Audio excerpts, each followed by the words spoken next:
तो भाई लोग नमस्ते प्रणाम। तो भाई लोग कैसे हो भाई लोग, और बता दो कि भाई लोग नेहा राज का इतना ब्रांड लेवल का गाना आने वाला है ना दोस्तों। नेहा राज का जो कि चमरान सॉन्ग ब्रांडेड टाइप का गाना है दोस्तों, मैं आपको बता नहीं सकता। तो भाई लोग गाना आएगा, इतना बजाइएगा ना मार्केट में, और इतना बजाइएगा और इतना हिला दीजिएगा कि हाँ चमरान ब्रांड एकदम ब्रांडेड नाम हो जाए। और भाई विकास राव का गाना इतना बजा दीजिएगा ना, इतना कि मतलब बता नहीं सकता। तो गाने को ज़्यादा से ज़्यादा शेयर कीजिएगा दोस्तों। जब गाना आएगा नेहा राज जी का, जो कि बहुत ब्लास्ट सॉन्ग होने वाला है दोस्तों, बहुत तगड़ा सॉन्ग होने वाला है नेहा राज का, मैं आपको बता नहीं सकता। तो आप लोग गाने को इतना शेयर कीजिएगा ना भाई लोग, पूरा एकदम ब्रांडेड चमार हो जाए, एकदम कैनी हो जाए, तब ब्रांड नाम हो जाए।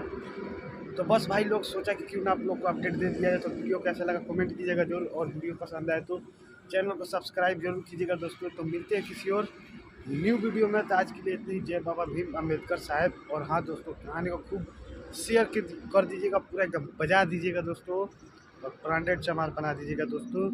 तो बस दोस्तों आज के लिए इतना ही, फिर मिलते हैं